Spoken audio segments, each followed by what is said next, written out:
Notre lecture d'aujourd'hui est tirée de Habacuc, chapitre 3, versets 16 à 19. Habacuc, chapitre 3, versets 16 à 19. J'ai entendu et je suis tout bouleversé. À cette voix, mes lèvres tremblent. La pourriture vient dans mes os et mes jambes tremblent. Sans bouger, j'attends le jour de la détresse, le jour où notre assaillant marchera contre le peuple. En effet, le figuier ne fleurira pas, la vigne ne produira rien, le fruit de l'olivier manquera, les champs ne donneront pas de nourriture, les brebis disparaîtront du pâturage et il n'y aura plus de bœuf dans les étables. Mais moi, je veux me réjouir en l'Éternel, je veux être dans l'allégresse à cause du Dieu de mon salut. L'Éternel, le Seigneur, est ma force.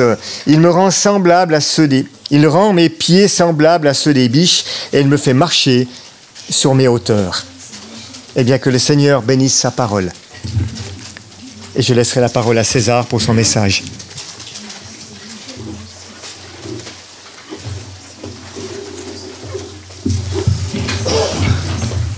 Bonjour à tous.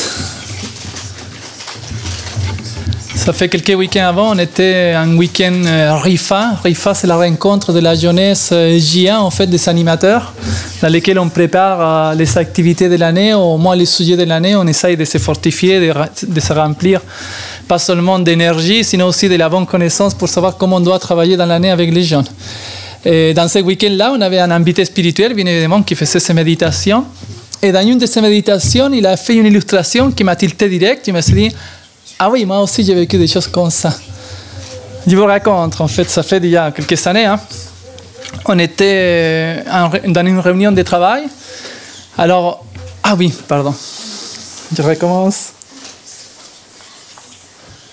C'est mieux comme ça? Alors, je disais, on était dans une réunion de travail.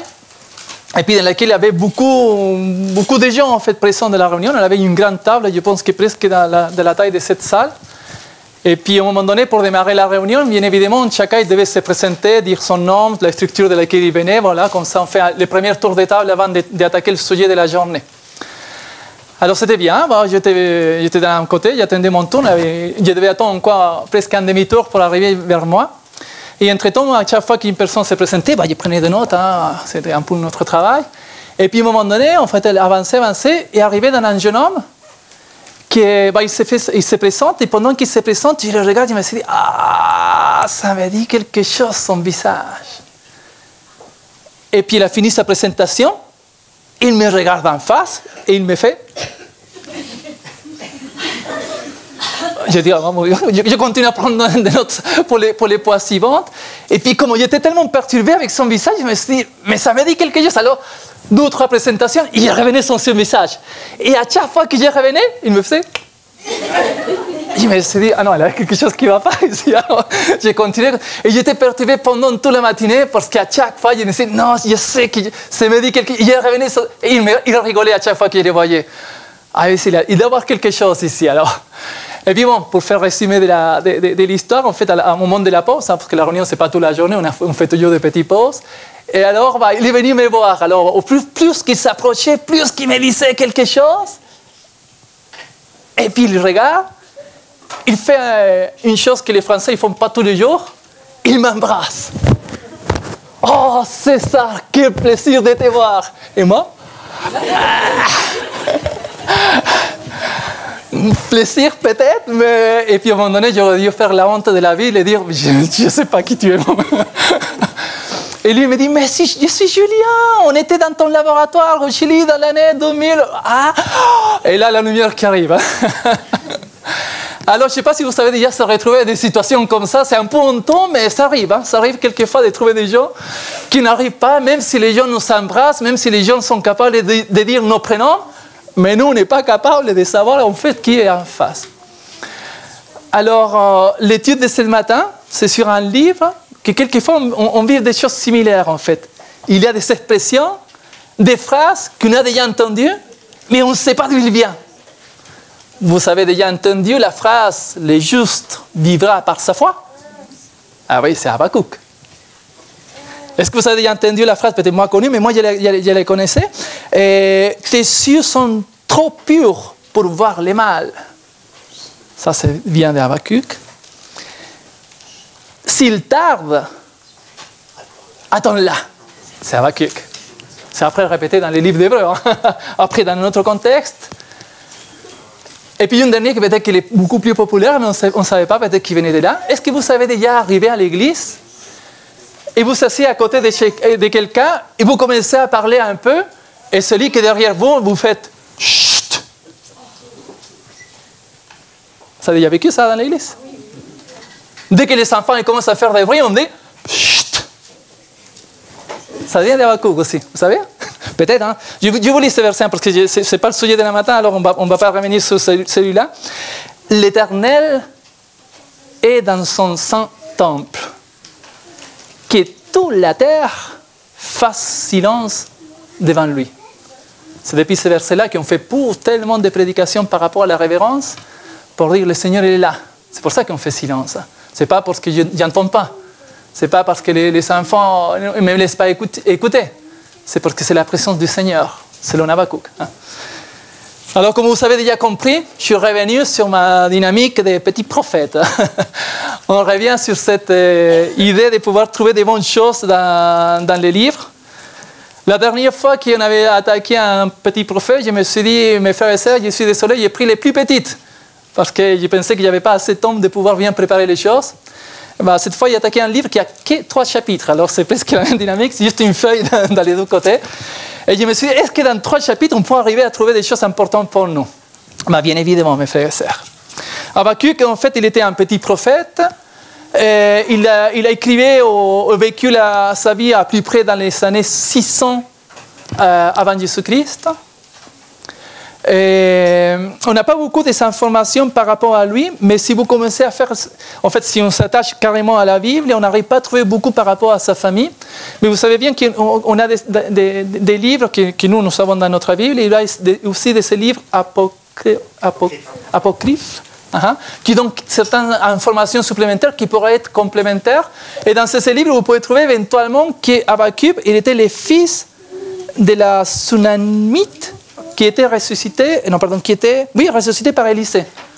Selon les études de ce livre-là, on pourrait conclure ça. Mais on n'a pas cette évidence dans la Bible, mais c'est le maximum d'informations qu'on peut trouver sur cette petite prophète.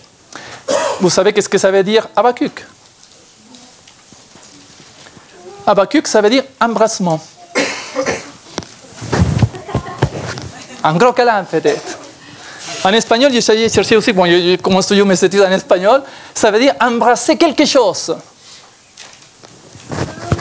Ou quelqu'un. Ou quelque chose.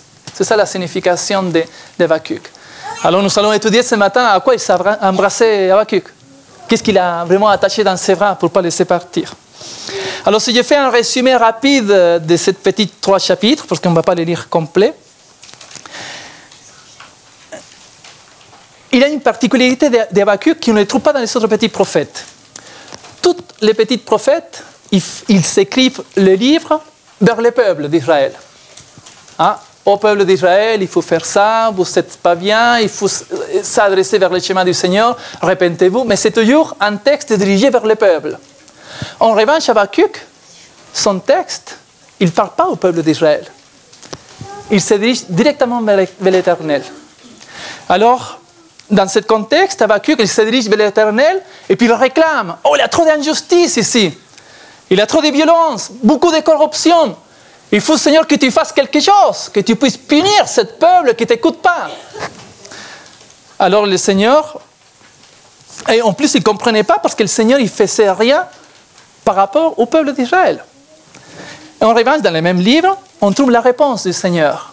Et le Seigneur, il répond à Habakkuk, bon, t'inquiète pas, je vais punir le peuple d'Israël, mais je vais le punir avec les Chaldéens. On dit comme ça? Chaldéens ou Chaldéens? Chaldéens. Je vais le punir avec les Chaldéens. Et là, Habakkuk a dit, mais c'est pas possible. Les Chaldéens sont pires que les Juifs. Comment tu vas punir les Juifs avec les Chaldéens? Et le Seigneur, à la fin, il dit, t'inquiète, je vais punir les Juifs, je vais punir les Chaldéens, mais sauf les justes, ceux qui vivent par la foi, ceux qui vont vivre, en fait. Un peu le résumé de l'histoire, de ce petit livre. Alors, ce que nous allons faire ce matin, c'est étudier les secrets pour avoir la foi, ou comment avoir comment avoir la joie et la paix en face de la détresse ou en face des problèmes. Le texte que nous a lu Philippe, dans le chapitre 3, vous pouvez déjà marquer le livre d'Habakkuk, parce qu'on va rester sur ce livre. J'ai entendu et mes entrailles sont émues à cette voix, mes lèvres frémissent, mes sons se consument et mes genoux chancellent. En silence, je dois attendre les jours de la détresse. Les jours de l'oppresseur marchera contre le peuple. Car les figuiers ne fleurira pas, les vignes ne produira rien, les fruits de l'olivier manquera, les champs ne donneront pas de nourriture, les brebis disparaîtront du pâturage, il n'y aura plus de bœufs dans les étables, et toutefois, je vais me réjouir en l'Éternel. Je vais me réjouir dans le Dieu de mon salut. Qu'est-ce qu'il a trouvé à Habakkuk? Quel était son secret? Vous imaginez le contexte? En fait, Dieu il va prendre les Chaldéens pour envahir Israël. Ils vont devenir encore une fois esclaves par rapport à cette injustice et par rapport à cette séparation du peuple vers l'Éternel. Et tout ce qui est annoncé, c'est que des mauvaises choses en fait. Et malgré toutes ces choses, comme disait la version de Philippe, mais moi, Habakkuk, je vais me réjouir. Ah, il doit y avoir quelque chose chez Habakkuk alors. Vous savez, aujourd'hui, nous aussi, on a des problèmes, des détresses, des angoisses, des choses difficiles dans notre vie. Est-ce qu'on arrive à se réjouir malgré cette détresse? Ou malgré les problèmes? C'est ça qu'on va étudier ce matin. Comment il a fait? C'est sûr, nous, on n'a pas de conflits si gros qu'il a eu Israël à la suite, mais dans nos conflits personnels, dans nos conflits quelquefois dans l'Église, ou dans notre conflit dans notre famille, ou nos propres problèmes à nous-mêmes, en fait, c'est là que nous allons trouver la manière comment avoir cette joie, malgré ces difficultés. Alors pour ça, 3 secrets. Même si pour moi, ce n'est pas des 3 secrets, mais c'est 3 secrets que c'est le secret d'Habakkuk, en fait. Premier secret, que ce n'est pas un secret. Le premier secret d'Habakkuk, c'était la prière. Une prière, je dirais, un peu plutôt différente, en fait. Il se dirige vers l'Éternel, mais ce qu'on doit remarquer, en fait, sur la prière d'Habakkuk, que c'est une prière sincère, honnête. Regardez chapitre 1, verset 2. « Jusqu'à quand, ô Éternel, j'ai crié et tu ne m'écoutes pas. J'ai crié vers toi à la violence et tu ne secours pas. » Chapitre 2, verset 1. « J'étais à mon poste, je me tenais sur la tour, je veillais pour voir ce que l'Éternel me dirait et ce que je répliquerais après ma plainte. » Aujourd'hui, quand on a une difficulté dans la vie quotidienne, si on a un problème avec les voisins ou avec une entreprise ou dans le travail, on va vite apporter plainte. Ça déjà parti vite apporter plainte à l'Éternel? C'est-à-dire à réclamer au Seigneur quelque chose? En effet, ce qu'il faut tirer avec beaucoup d'attention du livre d'Habakkuk, que si bien il réclamait vers Dieu, il le réclamait avec révérence, parce qu'il savait avec qui il parlait. Il reconnaissait le Seigneur. Alors nous-mêmes, en fait, dans notre vie, pour pouvoir avoir commencer à vivre cette expérience de prière pour que finalement on puisse arriver à la joie en face de la détresse, nous devons à plus près suivre le chemin d'Habakkuk, de pouvoir prier au Seigneur de manière sincère, de manière honnête, parce que quelquefois on arrive... Vous savez, mes frères et sœurs, si j'aurais su quelques semaines à l'avance le sujet de l'école du sabbat ce matin, peut-être que j'aurais changé le sujet, parce que je me suis dit, oh, école du sabbat, quelle belle prière qu'on a étudiée ce matin. Et puis à un moment donné, je me suis dit, oh, peut-être que j'aurais dû changer. Et après, j'ai recommencé à réfléchir, je me suis dit, peut-être que le Seigneur il voulait nous dire quelque chose avec la prière ce matin. Peut-être que nous avons besoin de l'écouter 2 fois, de nous rappeler 2 fois l'importance de la prière pour avoir cette communion avec le Seigneur, pour qu'on puisse finalement nous sentir dans la joie malgré les difficultés. Pour apprendre la prière, bien évidemment, ce n'est pas tout à fait facile à pouvoir trouver cette dynamique d'ouvrir notre cœur 100% au Seigneur. Mais c'est ça qu'on doit faire. Les exemples, nous savons dans la Bible, nous avons Habakkuk qui a ouvert son cœur de manière trop sincère. Tout à l'heure, Philippe nous a évoqué certaines petites prières de David. Si vous voulez savoir comment on devait vraiment faire notre prière, vous pouvez chercher les psaumes 42, les psaumes 51, les psaumes 62, dans lesquels nous avons des exemples dans lesquels David il a ouvert en fait son cœur de manière tellement sincère pour demander la repentance et le pardon du péché. Et ces sortes d'exemples pourraient nous aider à pouvoir bien orienter aussi notre prière, comment nous devons prier au Seigneur. Et puis, qui meilleur que Jean chapitre 17, ce qu'on a dit de cette semaine, pour prendre comme exemple de la manière comment nous devons prier au Seigneur. Philippiens.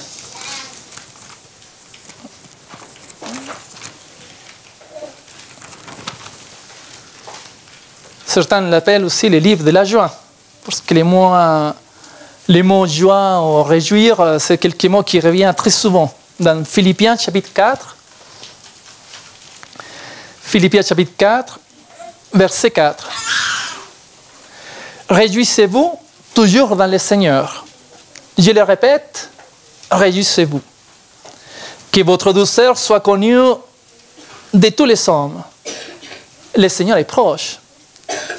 Ne vous inquiétez de rien, mais en toute chose, faites connaître vos besoins à Dieu par des prières et des supplications, avec des actions de grâce, et la paix de Dieu, qui surpasse toute intelligence, gardera vos cœurs et vos pensées en Jésus-Christ.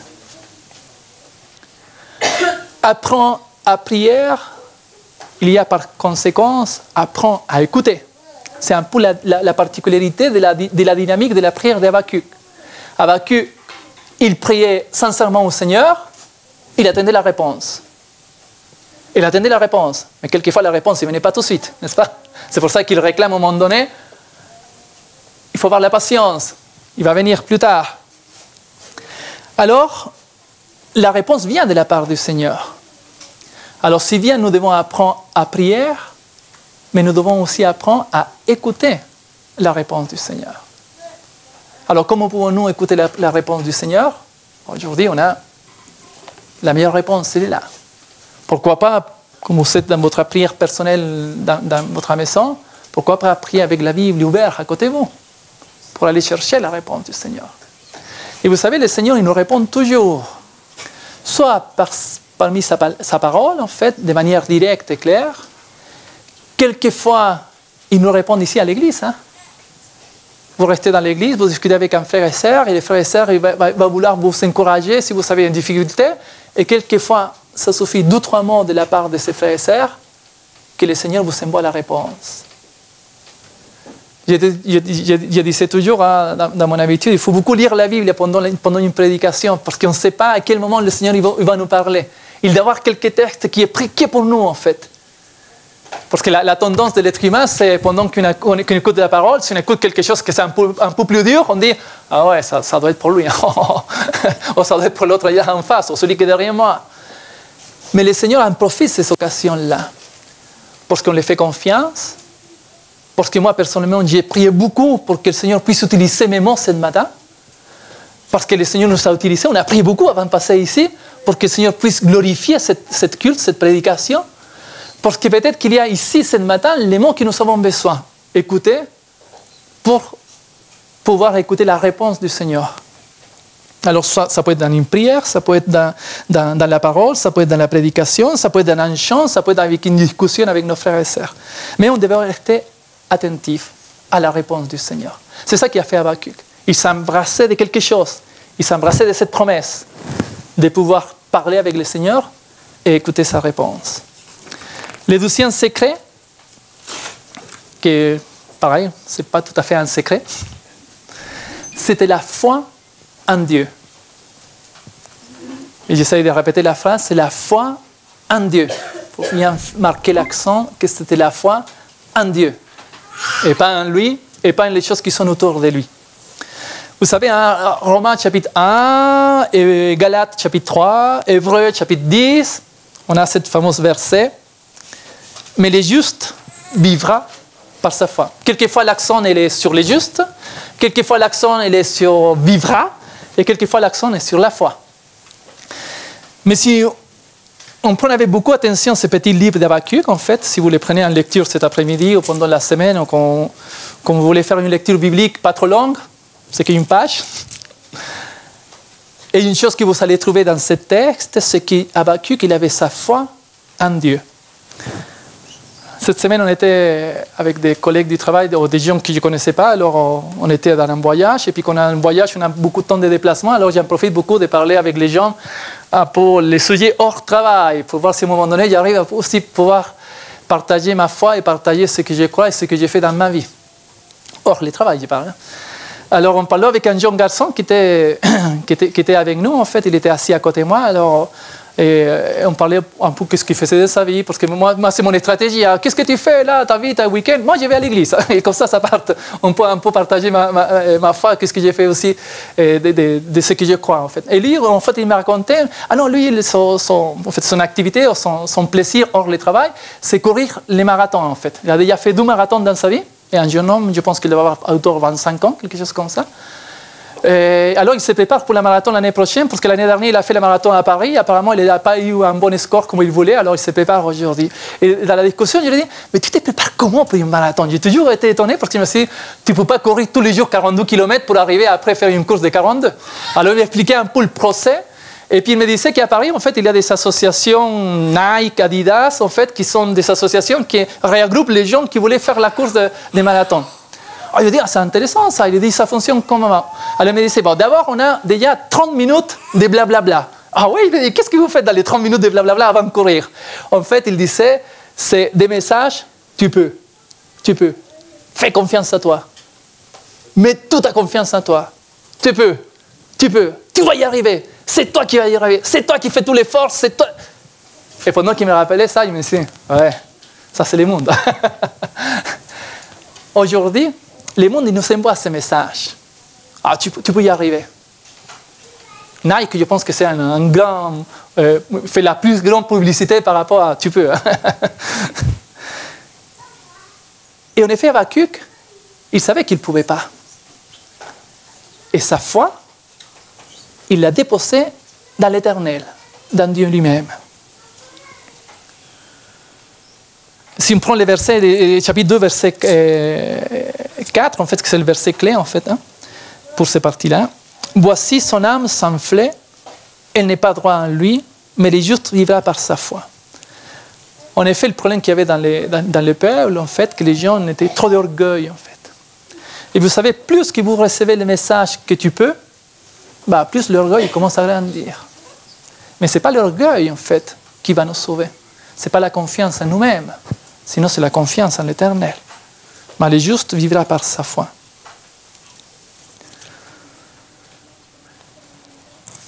Et pourquoi je dis qu'Habakkuk qu'il s'attachait dans sa foi vers l'Éternel? J'ai quelques textes pour confirmer ça. Chapitre 1, verset 12. Chapitre 1, verset 12 d'Habakkuk. N'es-tu pas de toute éternité, éternel mon Dieu, mon sang? Nous ne mourrons pas, ô Éternel. Tu as établi ce peuple pour exercer tes jugements. Ô mon rocher, tu l'as suscité pour infligir tes châtiments. Chapitre 3, verset 3. Dieu vient à tes mains. Le sang vient de la montagne des Parans. Sa majesté couvre les cieux et sa gloire remplit la terre. C'est comme l'éclat de la lumière. Des rayons partent de sa main. Là réside sa force. Devant lui marche la peste, et la peste est sur ses traces. Il s'arrête et de l'œil, il mesure la terre. Il regarde, il fait trembler les nations, les montagnes éternelles se brisent, les collines antiques s'abaissent, les sentiers autrefois s'ouvrent devant lui. chapitre 2, verset 14, on revient. Car la terre sera remplie de la connaissance de la gloire de l'Éternel, comme les fonds de la mer par les ceux qui le couvrent. Il y a une petite histoire, je pense qu'il a déjà entendu plusieurs fois dans des prédications, peut-être que vous les connaissez, les enfants, vous pouvez rester attentifs maintenant. C'est une petite histoire, ça dure 30 secondes, mais c'est petit.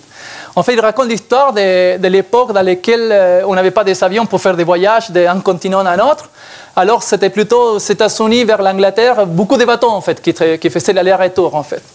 Alors, l'histoire raconte, on l'a déjà entendu, peut-être que vous la connaissez déjà, qu'à un moment donné, le bateau qui était à moitié la mer entre les deux continents, en fait, et puis la tempête qui s'élève, en fait, et puis le bateau il commence à se bouger, et puis bon, je ne sais pas si vous avez déjà vécu une tempête dans la mer, je n'ai pas vécu, mais ma maman, elle a vécu une fois, elle m'a raconté que c'est quelque chose qui a fait vraiment peur, en fait, parce que le bateau s'élève, descend, et puis bon, il faut tenir fort dedans une tempête. Alors tout le monde commençait à paniquer, parce qu'il n'y avait que des voyageurs, alors là, les bateaux qui se crenaient à gauche, à droite, et puis se bougeaient là, et puis tout le monde paniquait, et au milieu du bateau, dans la grande salle, il y avait une jeune fille de l'âge de 10 ans, très calme, très tranquille, et les gens couraient à gauche, à droite, attrapaient quelque chose, et puis finalement, il y avait des gens qui sont, pourquoi cette fille est tellement tranquille là? Alors ils sont venus la voir. Elle a dit, comment tu fais pour rester si tranquille dans cette tempête? Et la fille a dit, c'est mon papa, le capitaine. C'est pour ça qu'elle était tranquille. Et on utilise toujours cette histoire pour essayer de nous dire, en fait, que quelle que soit la tempête qu'on a dans notre vie, si c'est Jésus ou c'est Dieu, notre capitaine, alors vous pouvez rester tranquille. Mais Habakkuk, il avait une vision plus large que ça. Parce qu'il disait, ce n'est pas seulement le capitaine du bateau. L'Éternel, il est aussi celui qui lève la tempête. Et l'Éternel est celui aussi qui la calme. En fait, c'est lui qui contrôle toutes les choses. Et comme si vous arrivez à avoir la vision d'Habakkuk par rapport à sa foi, et savoir qu'en lui, en qui on croit en fait, notre foi elle est déposée vers Dieu, et on croit en lui qui contrôle toutes les choses, et vous allez avoir la joie, pardon. Vous allez se réjouir. Vous allez se réjouir parce que vous faites confiance à celui qui est plus haut que tout, et celui qui contrôle toutes les choses. Il y a un verset, on va aller chercher, sinon pour gagner du temps. Ésaïe chapitre 45, 7, il dit, « Je forme la lumière et j'ai créé les ténèbres. Je donne la prospérité et j'ai créé l'adversité. Moi, l'Éternel, j'ai fait toutes ces choses. » Lorsqu'on arrive à comprendre que c'est l'Éternel, que c'est Dieu qui contrôle toutes les choses, vous allez se réjouir. Quel que soit le problème. Parce que peut-être que c'est le Seigneur qui amène les problèmes vers nous. Et nous allons nous réjouir. Parce que s'il l'amène vers nous, c'est pour nous fortifier. Parce que son plan, il va plus loin de ce qu'on regarde. Nous pouvons nous embrasser comme l'a fait Habakkuk, de cette promesse. D'avoir la foi en Dieu qui contrôle toutes les choses. Troisième secret, que quand même ce n'est pas un secret. Le secret de la joie d'Habakkuk était dans le salut de Dieu. Nous avons le lu, verset 18 du chapitre 3. Toutefois, je me réjouis en l'Éternel, je vais me réjouir dans les dieux de mon salut. Peut-être qu'il aurait été le texte principal. J'essayais de voir si je pouvais me concentrer que dans cette partie-là, parce que peut-être que c'est la plus importante des livres d'Habakkuk. De pouvoir nous réjouir dans les dieux de notre salut.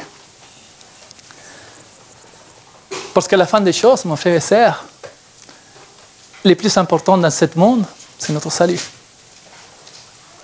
Je vous invite à lire un texte, Luc, chapitre 10.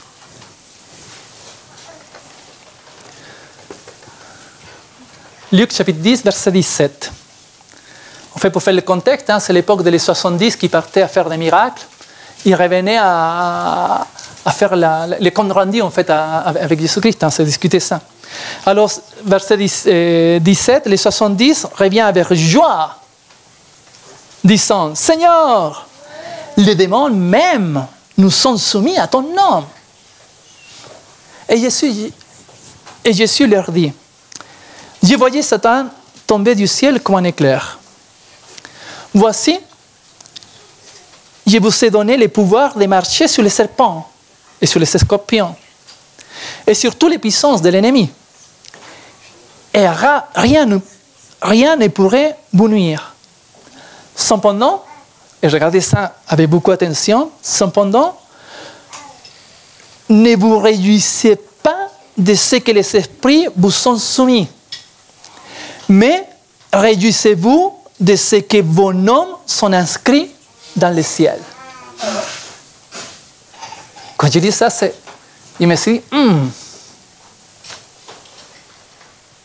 quelquefois on se trompe en fait. On cherche pas dans les bons endroits.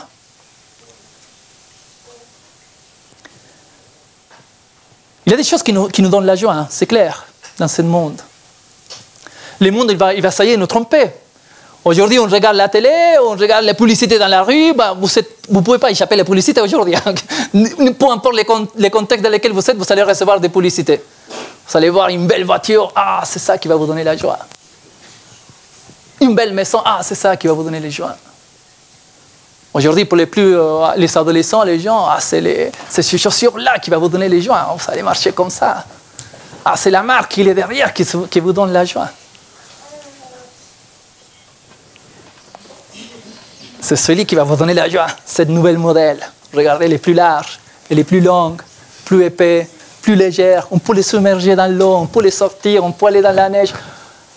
Ça vous serait la joie. Mensonge. C'est que des mensonges.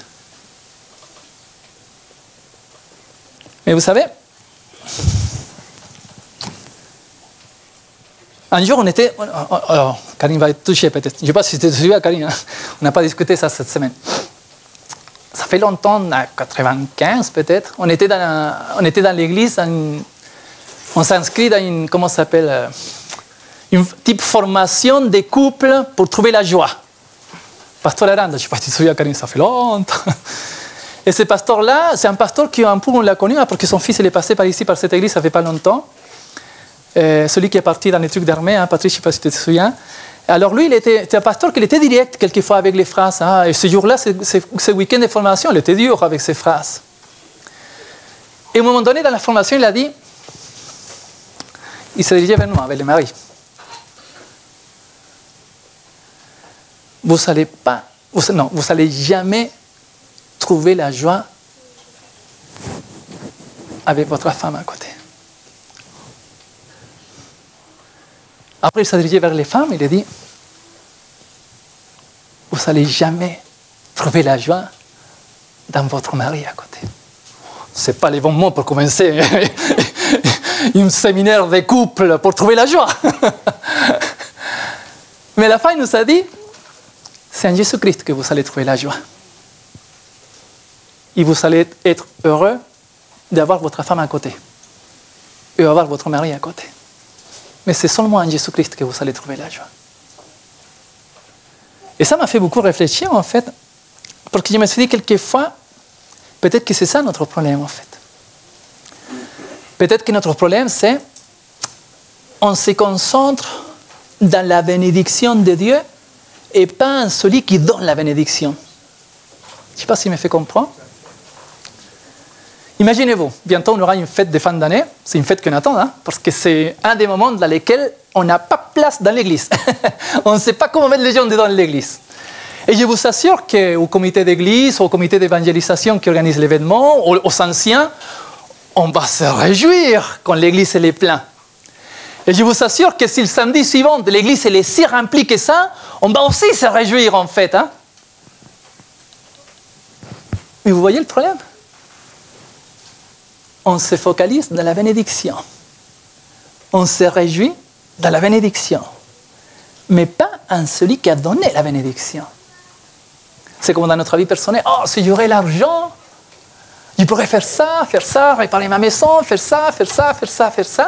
Et si un jour le Seigneur nous donne l'argent, oh, on est contente.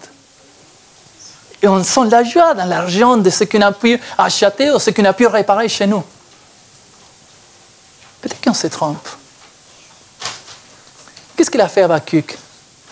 Il s'est concentré dans la bénédiction? Ben non, mes frères et sœurs.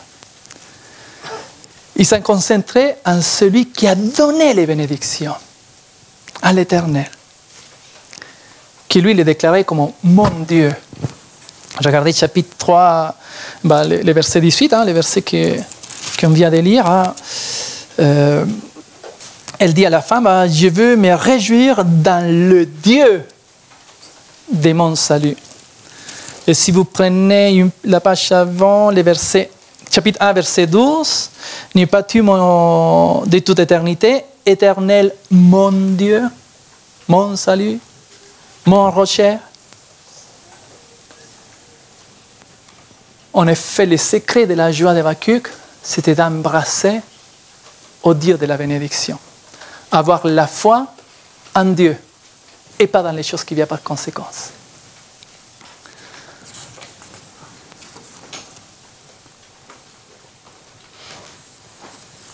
Trois petites leçons pour finir la méditation ce matin. Première leçon pratique. Ne vous inquiétez pas, le Seigneur va punir les péchés. Il va punir celui qui ne l'écoute pas. Il va punir ce monde, l'injustice et la corruption. Il va punir aussi le diable. Il va aussi nous punir. Sinon, on ne s'attache pas à sa parole non plus. Ça, c'est certain et clair. Mais notre foi et notre certitude, c'est que notre Dieu a donné Jésus-Christ pour nous. Et si notre foi, on l'embrasse vers Dieu et les choses que lui, il a fait,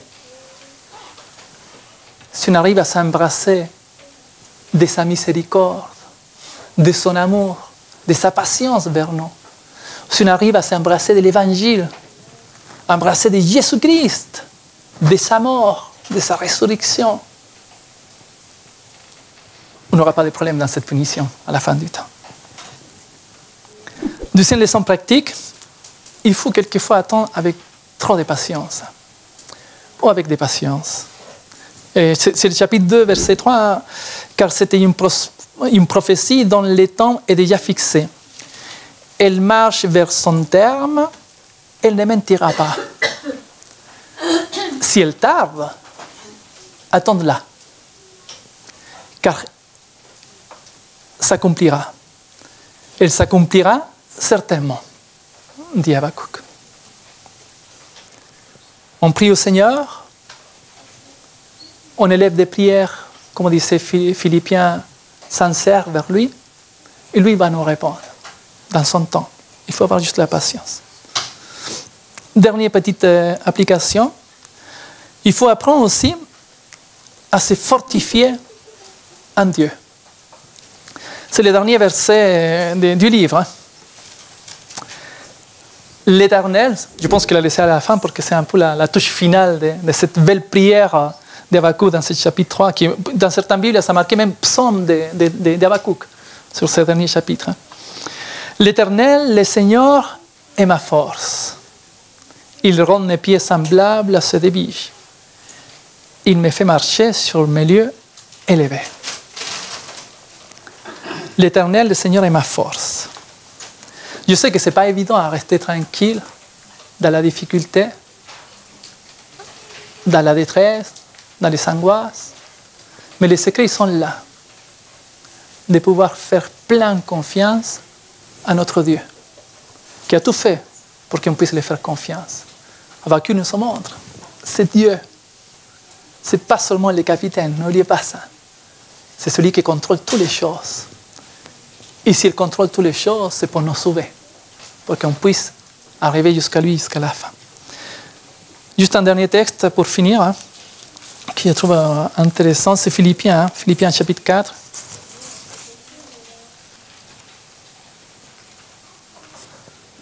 On était déjà là tout à l'heure, on a lu la partie des prières avec des supplications, avec des actions de grâce. Ça, c'est la première partie qu'on a lue tout à l'heure. On réjouissez-vous toujours dans le Seigneur. Je vous répète, réjouissez-vous. Et les versets 11 au 13, c'est notre texte final. Ce n'est pas en vue de mes besoins que je dis cela, car j'ai appris à être content de l'état où je me trouve. Je sais vivre dans l'humiliation et je sais vivre dans l'abondance. En tout et partout, j'ai appris à être rassasié et à avoir faim, à être dans l'abondance et à être dans les 17. Je puis tout par celui qui me fortifie. Que el Señor bendiga.